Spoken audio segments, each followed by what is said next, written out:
This is Viterbi Voices. Coming to you from the University of Southern California, Viterbi School of Engineering.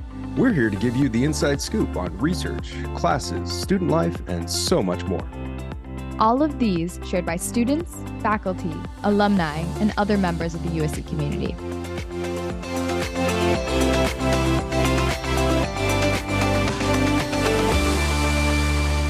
Hi, everybody, and welcome back to another episode of Viterbi Voices. As usual, I am one of your hosts. My name is Paul Ledesma. I'm the Executive Director of Undergraduate Admission here at the USC Viterbi School of Engineering.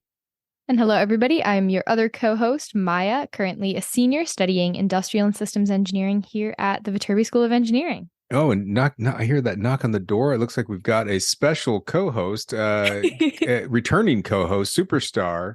Go ahead, man. All right. Hey, guys, I'm back. It's my third episode that I'm creating, but I think I've been on 4. So if you don't know me, I'm Mateo. I am also a student here at USC studying biomedical engineering, a junior, by the way. Our most requested co-host of all time, Mateo, coming back. So hopefully we will let all of your fans get into the mix here. So I'm really glad we've got a...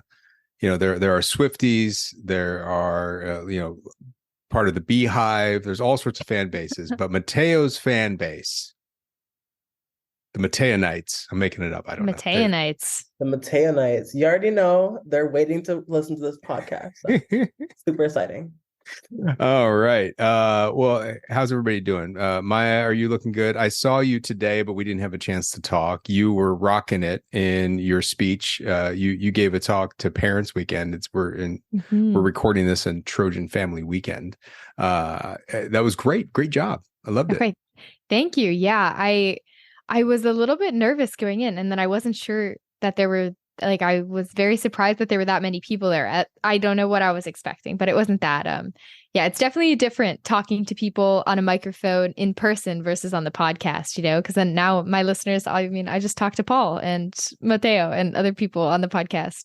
But yeah, it was really cool. And I just love seeing all of the underclassmen and everybody's parents. Like, there's so much excitement during family weekend, which, I really like hearing people's first impressions of campus, and just brings me back to some of the first times I came. But other than that, life has been busy. I had 2 midterms yesterday, but we're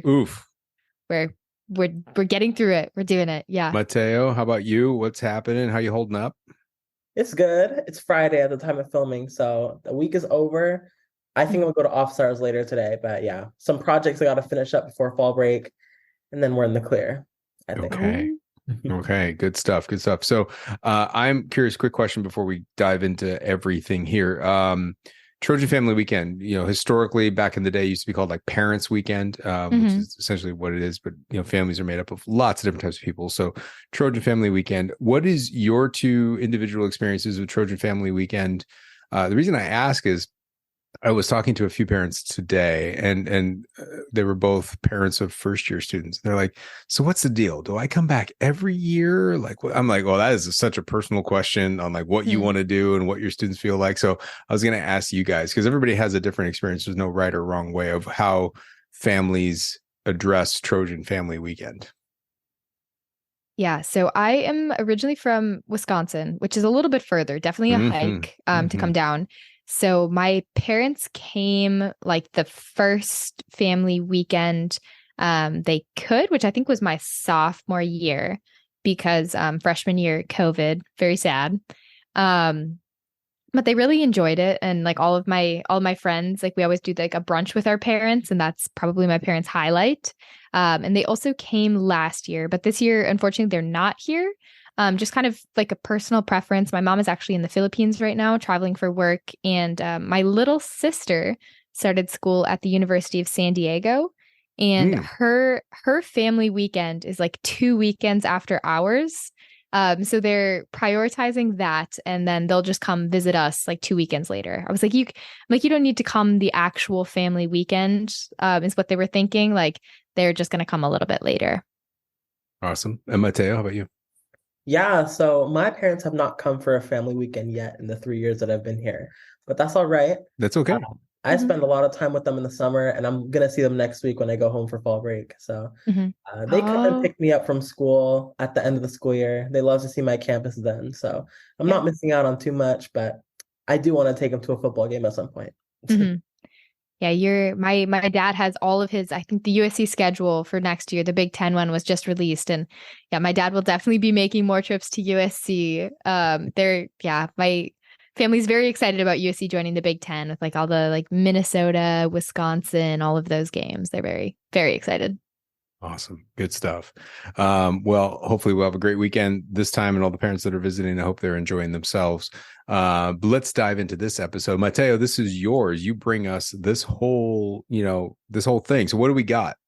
Of course. So I mentioned before, I'm a BME major, biomedical engineering. So I decided to bring a BME research podcast. So I brought two Viterbi BME students, including myself, to talk about our experiences in research here. Yeah. Fantastic. Well, let's get out of the way, hand it over to you, Mateo, to talk a little bit more about biomedical engineering and research at the student level here. And we will all join you on the back end for some additional conversations. So we'll see you on the other side.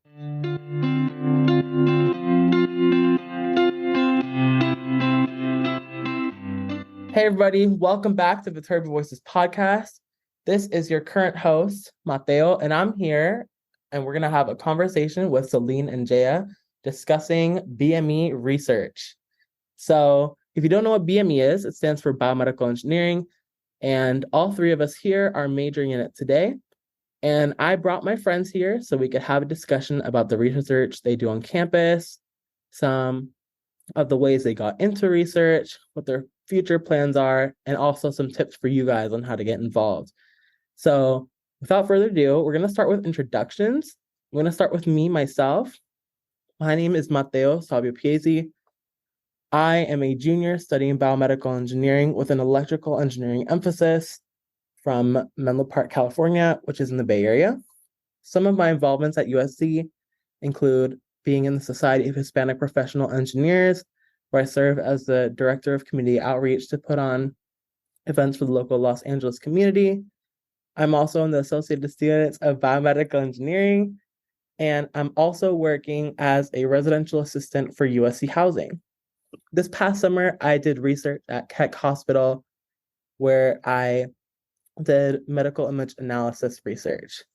So I'm going to pass off the baton to Celine so she can introduce herself. Yay, hi everyone. I'm happy to be here. My name is Celine Vasquez. I'm a senior studying biomedical engineering. I don't have a minor. I'm currently in a PDP program for biomedical engineering. I'm from Montebello, California, about 20 minutes away from campus. Some involvements I have on campus. I'm the Director of Diversity, Equity, and Inclusion for USC Helene, which is a school spirit and service organization on campus. I'm on the executive board for the Associated Students of Biomedical Engineering, and I also am a research assistant in the Nanodiagnostics and Molecular Imaging Lab on campus, which I'll talk about. And previous internships that I've done include Medtronic, and I've had offers from places like Zymo Research in Irvine. I'm next. So hello, everyone. My name is Jay Travis. I am a senior also studying biomedical engineering with electrical emphasis. I do have a business law minor from San Diego, California, and some things I'm involved with at USC is the National Society of Black Engineers. I'm currently on the e-board as membership chair, so taking into account all the members, taking member feedback, and kind of just implement a lot of things that NSBE members want to see from our organization. In addition, I'm also a residence assistant. I am a second year RA, so I was previously at McCarthy Honors College, and now I am at Parkside Arts Humanities. And I also work in a research lab. I'm a research assistant for the Laboratory for Living Systems Engineering here at USC. So glad to be here as well. Wonderful. It's nice to meet you both. I'm kidding. We know each other. But thank you guys for introducing yourselves. Now I want to get into a quick icebreaker. So how has been your first month back at USC for this fall 2023? What have you been doing so far this semester, and what's something you look forward to? It's honestly been a really good semester so far. I feel like I was nervous going into senior year because I just wanted to be my best year at USC, given it's my last, but I think it's been living up to those expectations, and I just feel way less stressed this semester, and just being able to hang out with friends and everything has been really nice. So it's been the best semester so far. In terms of what I've been doing, I feel like I've been going to a lot of football games, even though there's been a drought of games for like 2 weeks, but we have another home game next week. And just trying new things. I went paddle boarding like 3 weeks ago, which was really fun. And I didn't fall, which was exciting and something I'm looking forward to. I'm going to Seattle in about like 2 weeks, I think, and Jaya's also coming. So that'll be really fun. And we're going to the Biomedical Engineering Conference. Ooh. Hoping it doesn't rain. I know. But knowing Seattle, It'll you rain. never know. My first month has been pretty good back. It's been kind of hectic as well. I just kind of came back from internship at Johnson and Johnson just before school started, so I didn't really have like a week reprieve before I got into it. But so far, it's been so good. I think now classes are starting to pick up for me. I'm taking both 18-unit semesters, unfortunately, since I have that minor. But so far, it's been pretty good. I've been able to do a lot of different activities as well. I went to a Dodger game with our RA group with a bunch of freshmen, and that was pretty fun. Did a little bit of activities around here. I've been going to football games, just trying to enjoy as much of senior year as possible before, it's all over in spring. And we're walking across that stage. I'm so sad. But Scared. I think I'm looking forward to just enjoying my senior year, being with friends, and just enjoying the ride as much as possible.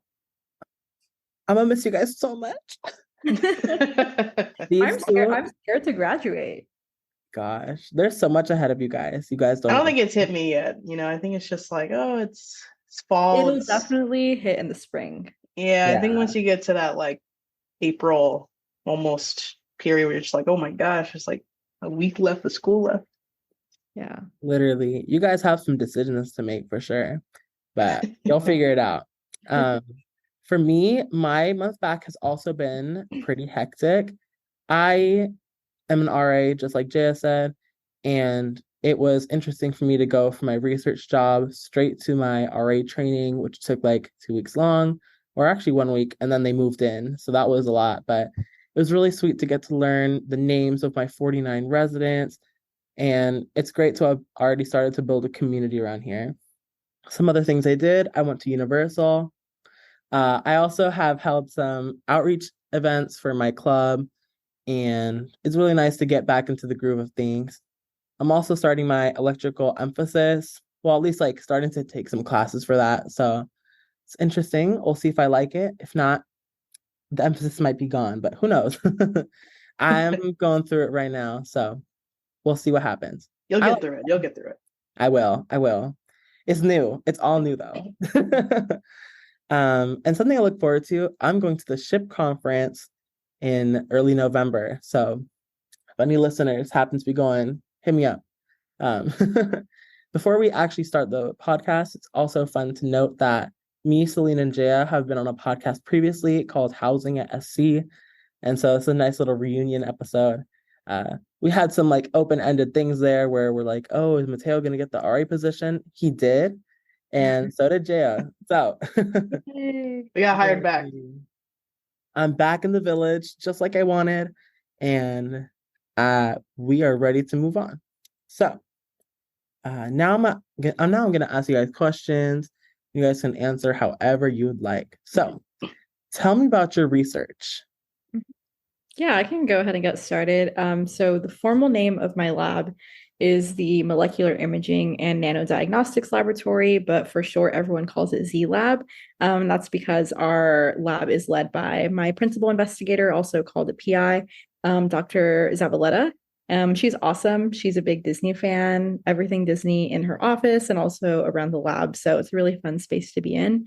I'm currently working, I've had multiple projects like throughout the course of my time in the lab. But the one that I'm working on right now is in relation to trying to immune profile cancer patients. So essentially being able to do that to improve current immunotherapies on the market. So the way we're doing that is we're trying to develop nanoparticles in conjunction with using Raman imaging, which is a special imaging technique And right now I'm just conducting a ton of stability tests for our nanoparticles just to make sure that they're effective and they last over multiple months, to make sure that they're effective for use. In previous projects I've worked on, same thing, same concept. Our lab loves nanoparticles, but working with fluorescence microscopy instead of Raman imaging, and just being able to use that in order to visualize tumor models in mice. So yeah, those are just an overview of some projects that I've had. And in terms of how I got involved in the lab, it was actually very easy because I knew someone in the lab fall of my freshman year. And so then I emailed the PI like that I knew this person and that they had said great things about the lab. And then she basically just said like, okay, like come to the next lab meeting and like you're in.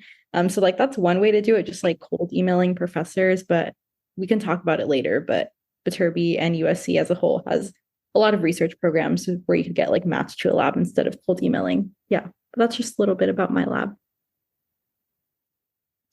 I can go next. Hello, this is Jaya. The name of my lab formally is Laboratory for Living Systems Engineering. So mostly like human cell research. This is led by PI Dr. Megan McCain. So she's pretty cool. She's been doing a lot of research in terms of zebrafish. She did a lot of research in terms of the heart cells in zebrafish and its regenerative properties and how they can be applied into a human model, but mainly kind of proving that the regenerative properties are something to be looked into. So far I've been there for 2 years, going on my 3rd year. It's been an awesome experience kind of doing my research along with my PhD mentor. And so my current project right now is we're looking at the biometrium. And so that is primarily in women's health. It's in a uterus. And so the biggest overview of the project is to try to build a more comprehensible model of the biometrium. This is relating to childbirth. It's relating to mother mortality rates. And so there isn't a lot of models that doctors, clinicians or, people in the pharmaceutical industry can use to test out drugs that will help with inducing contractions, inhibiting contractions. And so this research is more or less trying to figure out a way to simulate contractions outside of the uterus using smooth uterine muscle cells. And so currently our project is looking at a technique called traction force microscopy. It's examining the contractual force of the smooth uterine muscle cells and seeing when the cells are induced with a drug called oxytocin, how they respond, how much force are gaining, and then also trying to take a look at when the cells relax with a drug typically called nifedipine or trypsin, how those are simulated. Past projects that I've done was related to calcium imaging. So I'm on the other side from Celine's lab. She uses ionizing imaging. Our lab primarily focuses on non-ionizing imaging. So we use fluorescence to look under a laser microscope. We examined the calcium concentration in these cells when there are contractions. And we saw a correlation between the amount of calcium ions in a cell and the force of contractions. How I got involved is also opposite to Celine. I didn't know anybody. I applied through one of the programs here at USC called Curve. I'll talk about that a little bit later. And basically, I got matched in the lab, I interviewed, and the rest is history. Wonderful. That sounds very complicated, but also super intriguing. So I hope to read about you guys one day. So going on that topic, Jaya, what kind of opportunities are there at USC for research? Like, how are you going to get involved in a research lab? How early can you start? What kind of opportunities are there out there? Honestly, it starts when you get to USC. There's programs that you can always look on the website, even coming in as an incoming first year, where you can look at the research opportunity I went through was called CURV, which stands for the Center for Undergraduate Research of Viterbi Engineering. It's a great program that gets near first year, sophomore year opportunities for people that maybe that haven't really been in research, want to get into research, or interested. provides a great funding opportunity for people to match with labs, figure out their interests. They give you a whole application process to fill out. You list your skills, you list what interests you, and then based off of your interests and looking up the labs and stuff, and looking at the research, a lab will then take a look at your application and match with you. And so it wasn't really that big when I started. It was only maybe about a couple, maybe like more than 30 people that started out, but now it's growing into such a big program that there's lots of people in my current lab right now that are curve undergraduate students who have gotten matched. So the numbers keep growing. And so I really would encourage any people that are first years, incoming first years, even sophomores to apply to this program to get involved. Some other ways you can get involved is USC Provost. That's probably more geared towards already being in a research lab, but can't hurt to apply even if you haven't been in a research lab. But it's essentially also another funding opportunity provided by the school. It gives you a great stipend per semester to continue that research with that lab.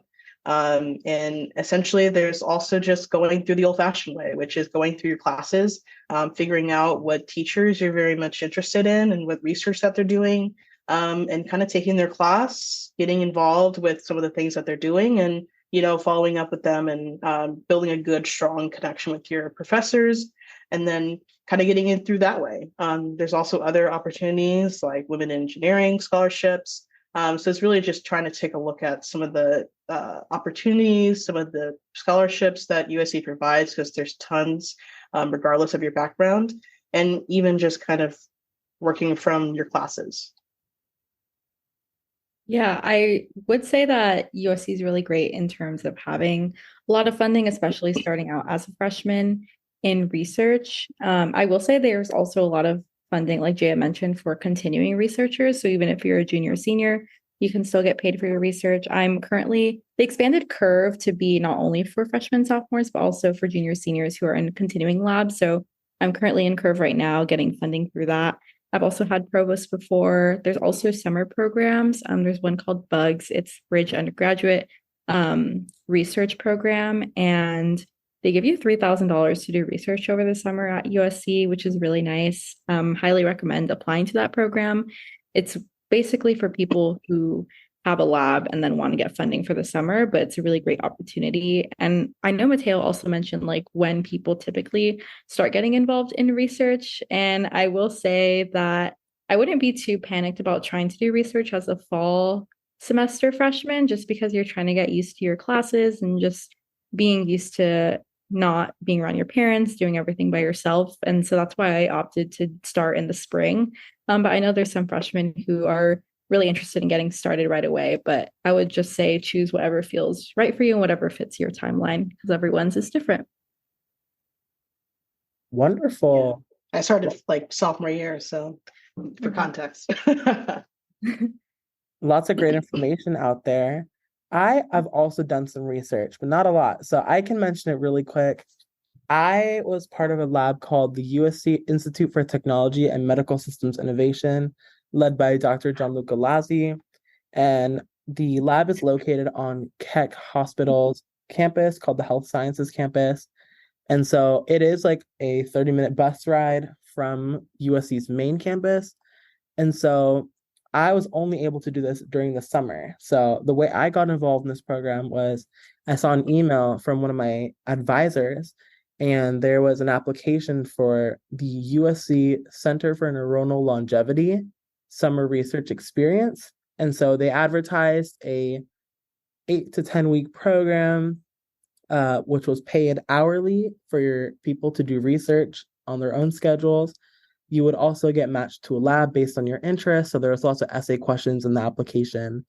And I think I was matched with this lab because of my major and my emphasis, because what I ended up doing for my project was I did medical image analysis using AI technology.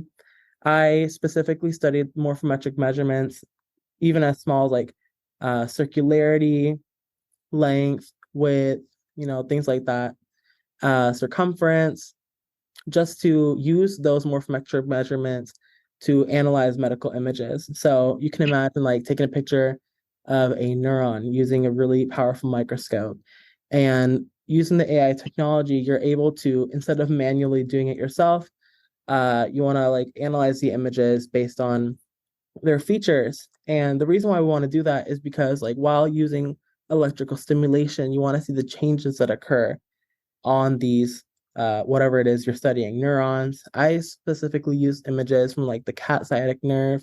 So yeah, studying these neurons is really good to see the effects, specifically like the damage that occurs, good and bad. So like I said, I got involved in the summer. I got a really nice check every 2 weeks. So it was really motivating to go into the lab every week. And it was nice because like after getting to know my PhD mentor, I was really able to build my schedule to go around all my other activities and goals for the summer. So I have not continued that research in the fall just because it's a little inconvenient to go to Keck Hospital as often as I used to in the summer. And also, I don't get paid anymore. But if I did, I would love to continue the research. So, lots of opportunities, and we have a diverse amount of opportunities on this podcast. I guess my next question is, does your research tie into what you're learning in your classes? If so, how? Yeah, I think most of the research that I do, there isn't a specific class that I've taken, but I know that Dr. Chung teaches a course in relation to nanoparticles and things like that. So that would be super helpful.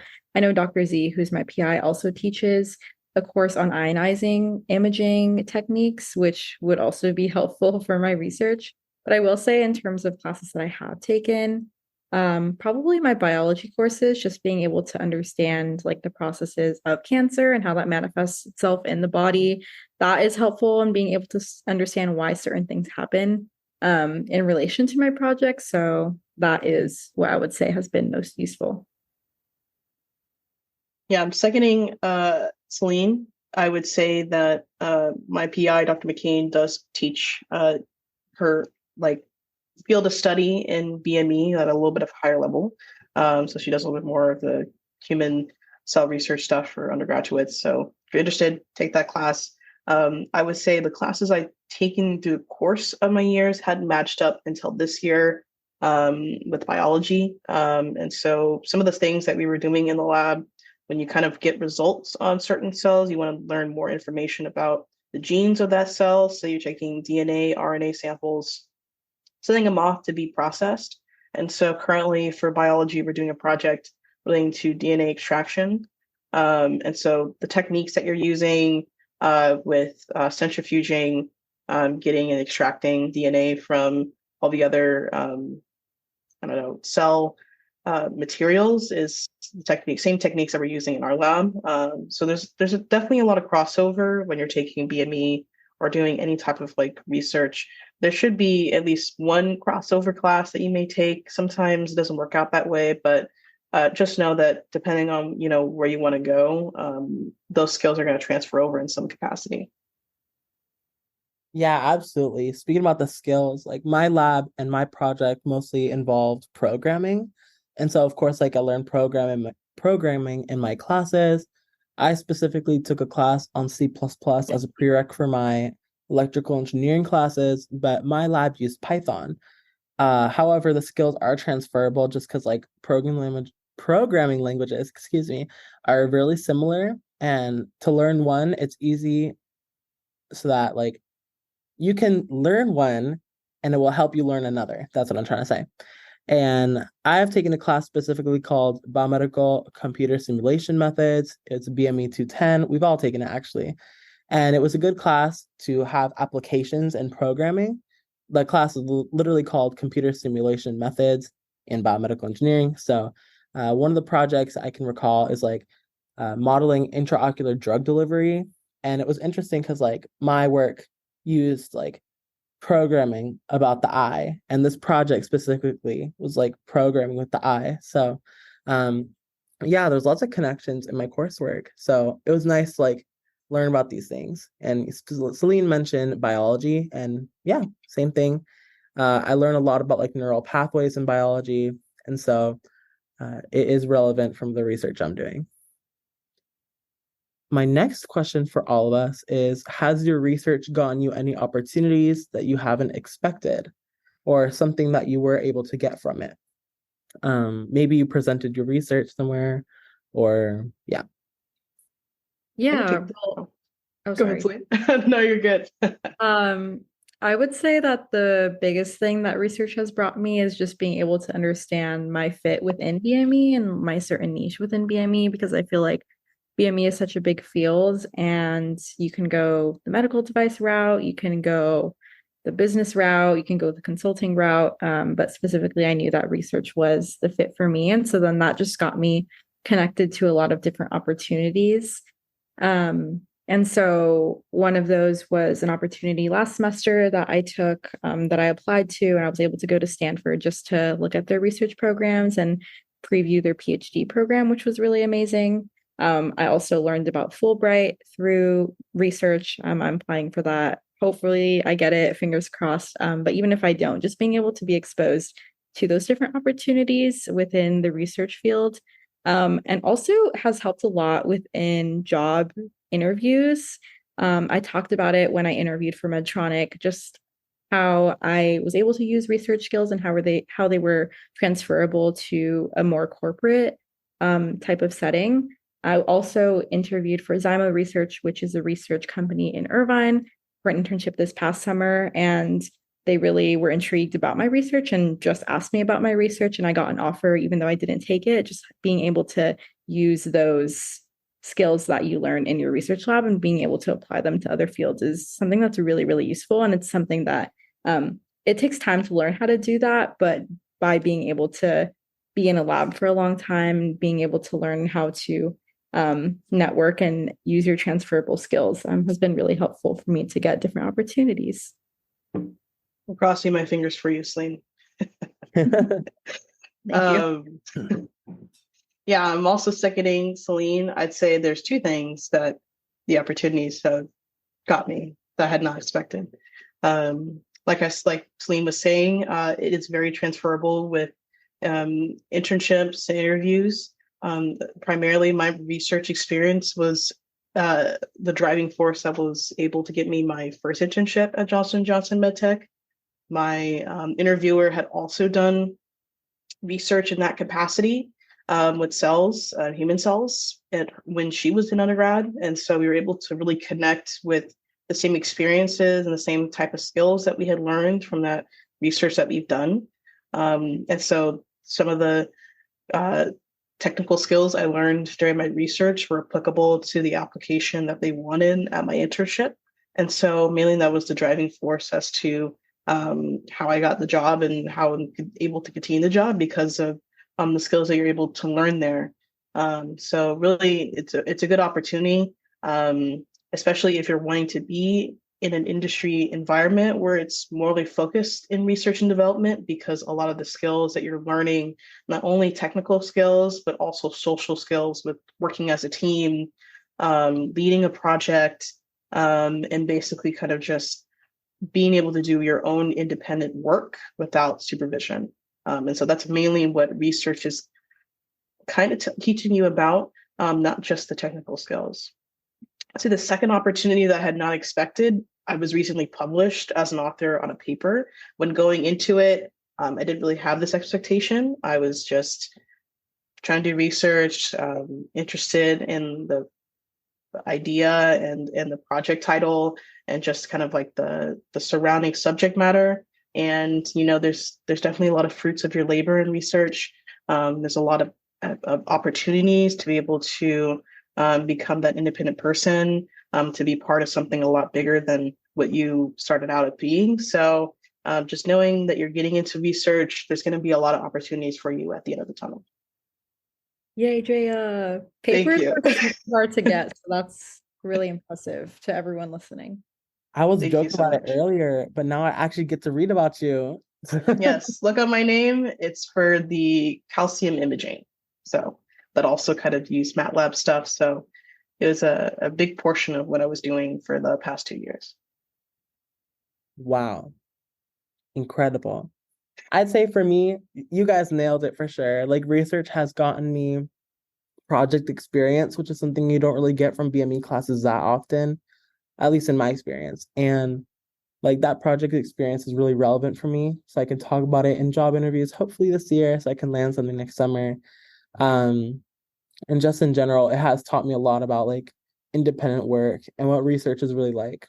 And what I like about research is that like it's also present in industry. Like research isn't just for academia purposes, it's really transferable in the workforce because every company has to do research in order to develop a new product. So it's going to be really helpful when it comes to those interviews and coming up with things to say, things to do, and also just talk about my experiences. So I think research has gotten me lots of opportunities so far and hopefully more. For you guys, how has research shaped your plans for the future?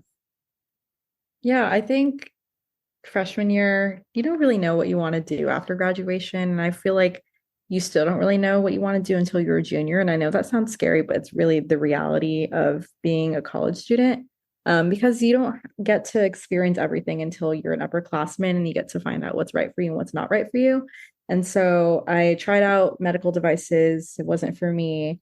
And I realized that my true passion lied in my research opportunities that I've experienced at USC.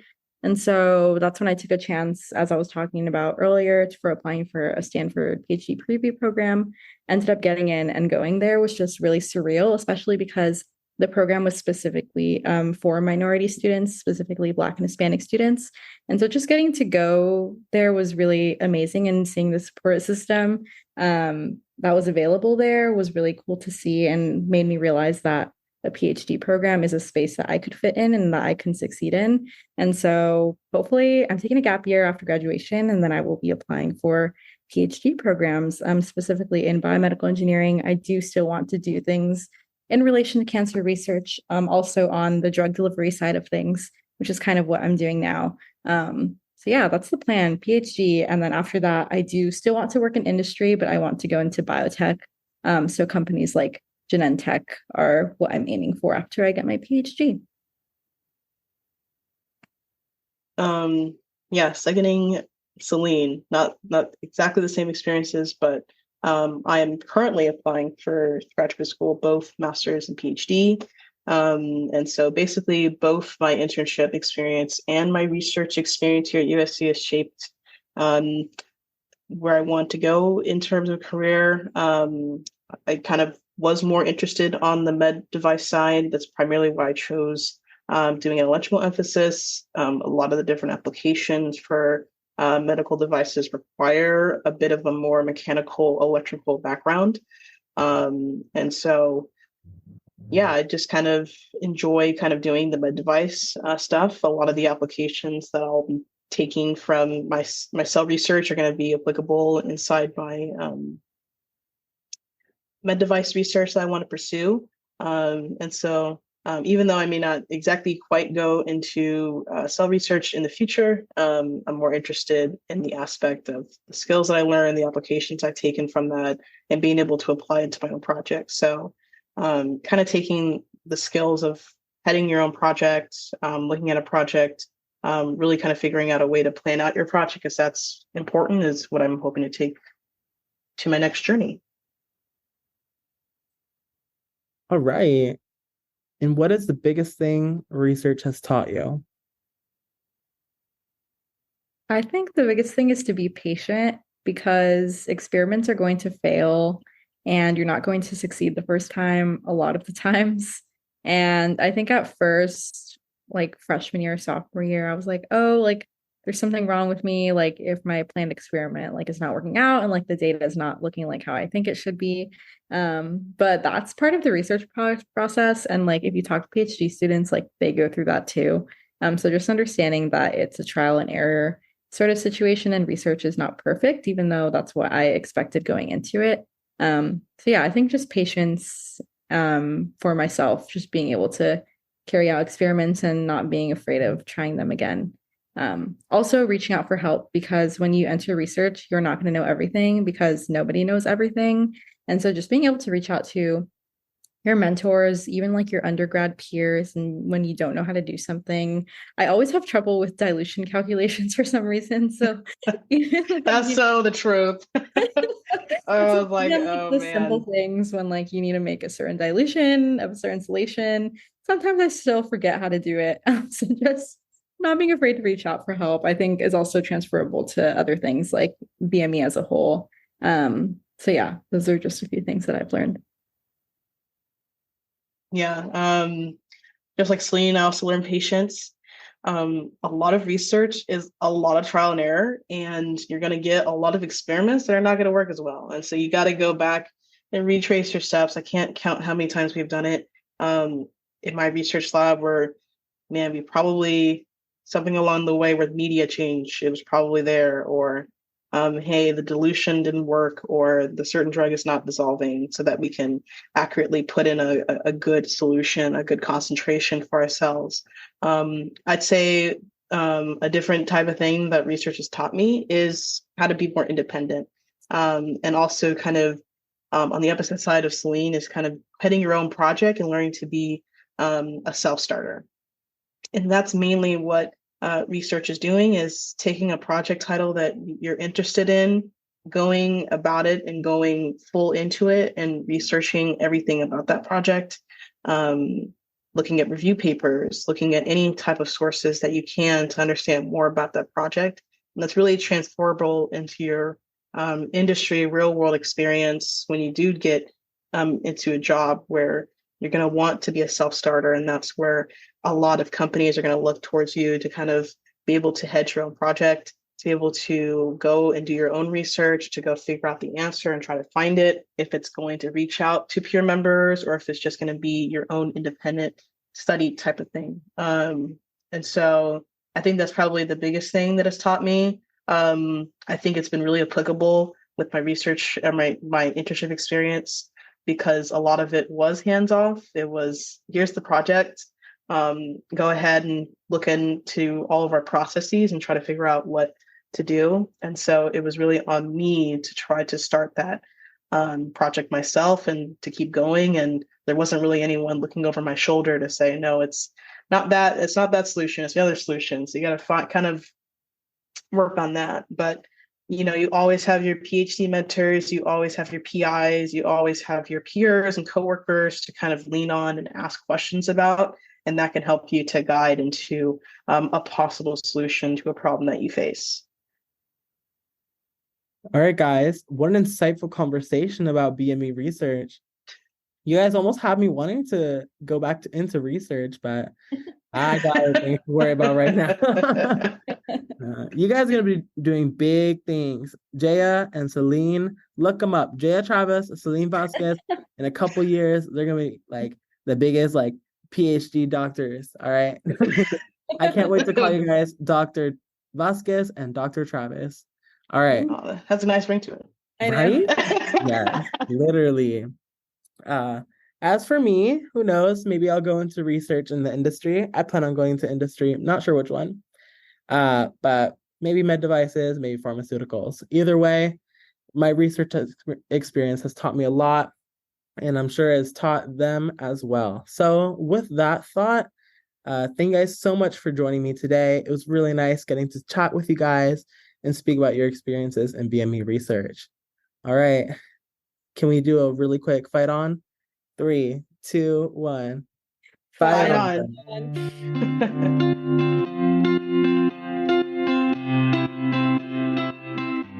All right. Welcome back, everybody. Mateo, thank you for bringing us another great episode.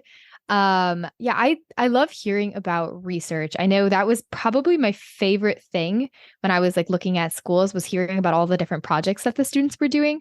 It all felt very grown up, intellectual. I don't know if this is a weird way of describing it. But yeah, it was always very exciting. And I think biomedical engineering, definitely has a soft spot in my heart after having been at Medtronic for the last 2 summers. And it's cool because some people definitely focus more on the biology. Meanwhile, some people, I think their research in biomedical engineering can be more like medical devices, stuff that has to do with electronics and technology. So very, very interesting to hear the stories from your podcast, Mateo. Yeah, you absolutely nailed it. As we just heard, Jay and Celine do more like molecular research, while Mhm. I do medical image analysis research, which is really more like software related. So all of us do contribute to BME research as a whole, but our projects vary and there's lots of opportunities within BME research. Yeah, Paul, do you get a lot of questions about Oh research? my God. We had so many questions about research that I was going to ask you two a question because I think it's fascinating.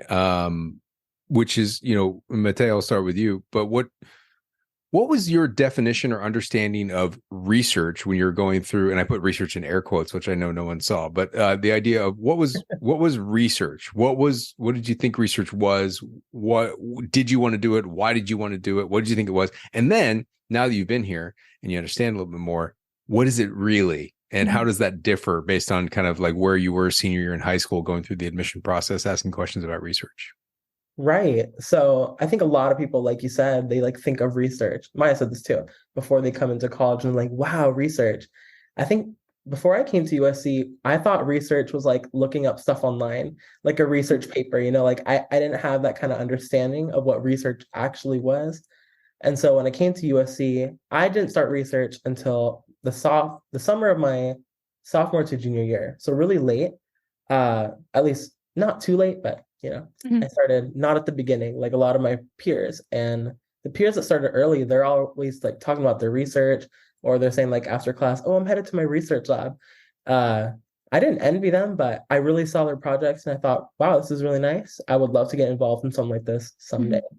So yeah, doing it this past summer was really fun just because, you hear all these things about research, and now that I've actually experienced it, it's just a lot more of a process than I thought because you have to first get integrated into the lab, understand Mm-hmm. everything that they're doing, Mm-hmm. and then you find your contribution. And so within my 10 weeks of the summer, I think I was able to contribute.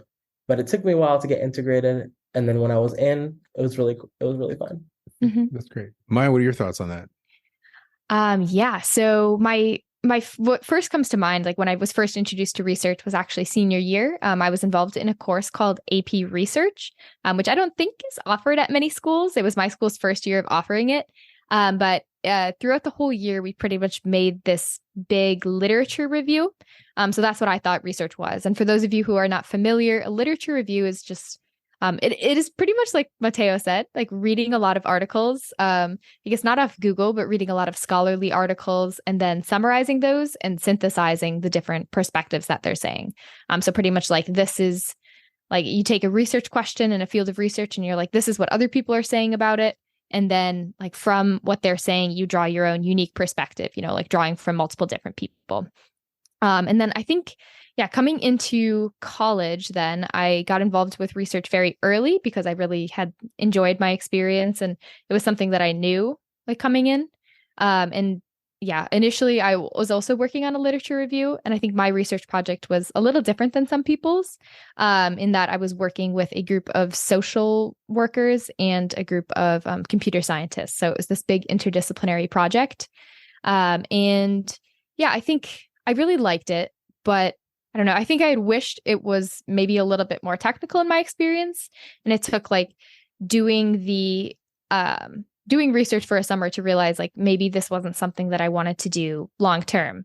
I Yeah. it tends to move a little slowly at Yep. times, Yep. particularly the research that I was doing, and there are just a lot of like regulations and different like documentation Mm-hmm. things, Mm-hmm. and that wasn't necessarily what I enjoyed. So then I chose that, but it was it was definitely different than I experienced in high school, and it was really cool to experience.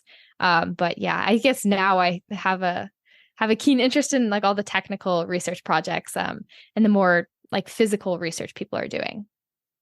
So I think that one of the reasons I asked is I think that from a high school perspective, so many students believe it's like this golden, mecca of just amazing technology being created, and that's what you'll do at the undergraduate level. And in some ways it is, but in a lot of ways, Mhm. there's so many students that dream about the ideas of doing research, believing that they have a certain kind of take on it. And oftentimes, what I often find is that students that use the word use the words I want to use research, they usually mean, without knowing it, they want to do hands-on work. Like they want to build something, they want to design something. And they don't recognize that a lot of their curriculum, they'll just be doing that already. Like you guys are doing that in your classes. You're designing solutions, whether that be the ideas of new systems approaches to businesses for you, Maya, or any work that you might be doing, Mateo, in your classes. Like the ideas of creating things and building things is happening, like EKG, different things related to biomedical technologies. That's part of the curriculum. And so those things are oftentimes found by students realize like, oh, you know what, maybe I don't like this as much. And it takes a certain type of person who really wants to go into that. Not to say that's good or bad. I'm just saying that it usually is different from a high school student's perspective in that the world of quote unquote research that most high school students are looking for is actually the basis of our curriculum. And that curriculum is so different than what either of your high school experiences were. And I think a lot of people just need to know those differences. We might have brought this up already on the podcast before. I talk about it a lot. But I just always want to manage everybody's expectations. Yeah, for sure. And I know on our last podcast that we released, that was with Claire, and she was going through like an example of like some of those projects that you'll work on in the classes. You know, it's like embedded in the curriculum, is like actively doing things. But I will say at USC, I think it's very accessible to get experience with doing research, and I think that's really special. You know, people can. It's very easy for people to get experience and understanding of like whether this is something for them or not. Right. Cool. All right, guys. Well, I think that's enough from us. Unless Mateo, you have anything else you wanted to add on to this, or something you wanted to close it all up with? Yeah, no, Maya touched on it great that USC is very accessible for research, many different ways to get involved. So don't worry if you don't get started right away. And research is not something you have to enjoy necessarily. I know a lot of people love to do it, but it's not for everyone. All right. Yeah. Cool to get an overview too, you know, just like a little taste of the research. Yeah. If you like what you hear, test it out. Test it out. There's no reason not to. And I think that's the best part about it, is that everybody should give it a shot. And there are ample opportunities for students to try it out and decide whether it's right for them. And that is an important part about USC to balance it all out. And I may have come across as negative, and I'm not trying to. I'm just trying to say that I always want to manage everybody's expectations and make sure that they know that there's lots of things to do in your undergraduate years. Research is one of them. And you make some choices about where you spend your time. And so I'm really glad that you brought this episode, Mateo, to help students understand the types of research that students are doing currently in biomedical engineering, and also to point out that's not necessarily everything. That's just one part of it. And there's so much other stuff that goes on. And maybe research that you do isn't necessarily tied directly to your major. That's a whole other possibility. So lots of things to think about. Lots of things to talk about, which is why nothing can be handled in one podcast episode. It's why you got to go back and listen to all the other episodes in the archive and subscribe and get new episodes as you go. And if you do so, we will see you next week with a whole other episode of Viterbi Voices. Thanks, everybody, for coming by. Bye.